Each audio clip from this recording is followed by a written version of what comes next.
اور مولا اس پاک ہستی کے صدقے کرم فرما، اس خواجہ خواجگان کے صدقے کہ ایک مرتبہ ایک وجدانی کیفیت طاری ہو گئی. اللہ نے فرمایا ہے معین الدین میں تجھ سے راضی ہو گیا ہوں، جو مانگتا ہے مانگ لے میں عطا کروں گا. غریب نواز عرض کرتے ہیں مولا اپنے لیے اپنی ذات کے لیے کچھ نہیں مانگتا، میرے اللہ ایک ہی تمنا، ایک ہی آرزو، ایک ہی خواہش، میرے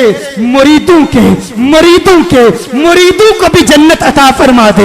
مولا میں خوش ہو جاؤں گا، مولا میں راضی ہو جاؤں گا. مولا تو چاہتا ہے میں خوش ہو جاؤں، میری خوشی چاہتا ہے مولا میرے مریدوں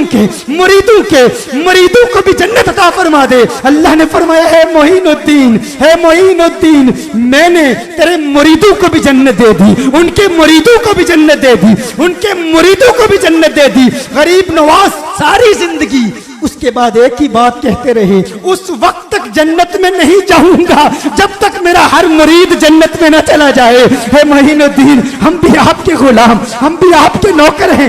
اور سورۃ الاحزاب کی آیت نمبر 40 بسم اللہ الرحمن الرحیم ما کان محمد ابا احد من رجالکم ولکن رسول اللہ وخاتم النبیین وکان اللہ بکل شیء علیما.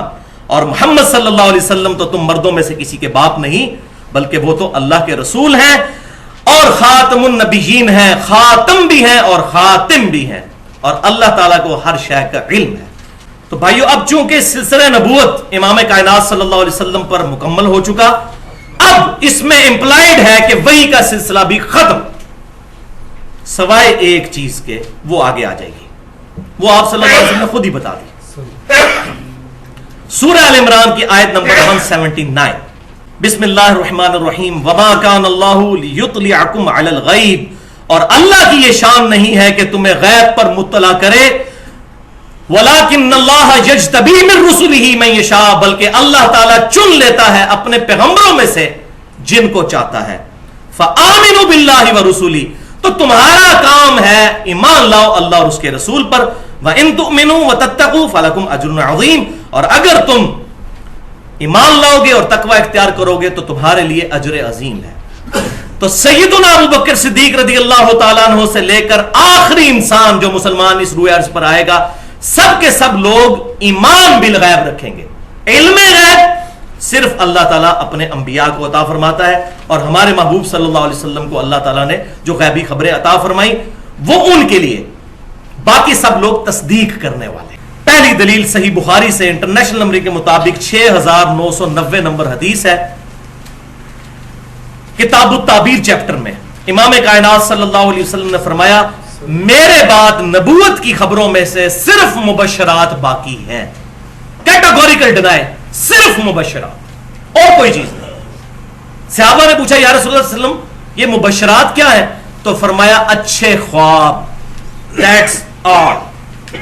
خوابوں کے علاوہ اس امت میں اب کوئی اور ذریعہ نہیں ہے غیب کی خبریں آنے کا. کیٹاگوریکل ڈینائی ہے. اگر ہوتا تو آپ فرماتے خواب بھی ہیں، کشف بھی ہے، الہام بھی ہے، یہ چیزیں قیامت تک چلیں گی. فرمایا میرے بعد نبوت کی خبروں میں سے صرف مبشرات باقی ہیں، اور وہ کھول بھی دیا خواب وہ نیند کی حالت میں ہوتا ہے، بیداری میں نہیں ہوتا. دلیل نمبر 2 اس میں یہ ہے، صحیح بخاری میں حضرت عمر نے خود ہی بتا دیا ہے اپنا عقیدہ اور اپنا سٹیٹس. کتاب الشہادات چیپٹر میں انٹرنیشنل نمبر کے مطابق 2641 نمبر حدیث ہے. سیدنا عمر کا اپنا قول ہے کتاب الشہادات صحیح بخاری میں.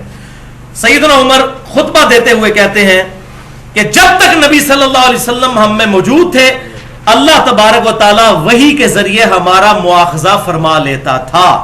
پہلی چیز کہ آپ موجود تھے، وحی آتی تھی، ہمارا مواخذہ ہو جاتا تھا اگر کوئی بات ہم چھپا لیتے تھے. نمبر 2، اب ہم ظاہر پر ہی فتویٰ لگائیں گے کیونکہ سلسلہ وحی منقطع ہو چکا ہے. یہ الفاظ ہیں کہ چونکہ وحی کا سلسلہ منقطع ہو گیا ہم ظاہر کے اوپر فتویٰ لگائیں گے، ہمیں تو پتہ ہی نہیں دل میں کیا ہے. تیسری بات، اچھے اعمال والوں کو امن دیں گے، ان کی تصدیق کریں گے. اور چوتھی بات، برے اعمال والوں کو امن نہیں دیں گے، ان کی تصدیق بھی نہیں کریں گے، اور نہ ان کی یہ بات مانیں گے کہ ہمارے دل میں نیت یہ تھی، ہم نے ظاہری طور پر یہ کام کیا. ہم یہ ان کا آرگومنٹ قبول نہیں کریں گے کیونکہ وحی کا سلسلہ منقطع ہو چکا ہے، ہمیں نہیں پتا ان کے دلوں میں کیا ہے. سیدنا عمر نے خود اپنا سٹیٹس کلیئر کر دیا کہ مجھے یہ باتیں نہیں پتا، سلسلہ وہی منقطع ہو چکا ہے، یا پھر ڈکلیئر کریں کہ ہاں ان ہمارے بزرگوں کے مرتبے صحابہ سے بھی بڑھ کر تھے، ان پہ وہ چیزیں کھل گئی جو صحابہ کرام علیہم رضوان پر نہیں کھلی، والعیاذ باللہ تعالی۔ اور انہی چیزوں کو بنیاد بنایا ماضی قریب میں ہی، آج سے 100 سال پہلے انڈیا پاکستان کے اندر ایک بہت بڑی پرسنالٹی غلام احمد قادیانی دجال نے، جس نے انہی چیزوں کو بنیاد بنا کر امتی نبی ہونے کا دعویٰ کیا۔ اس کی آپ کتابیں پڑھ کے دیکھیں، روحانی خزائن، کشتی نوح اور حقیقت الوحی، یہ بھی ایک کتاب ہے۔ اس میں اس نے کہا کہ یہ جتنے دعوے میں کر رہا ہوں یہ پچھلے سارے صوفیاء کرتے آئے ہیں، اگر میں نے کر لیا تو میں نے کون سا جرم کیا ہے؟ اور دیو جواب انہوں، آؤ میدان وچ جواب دیو۔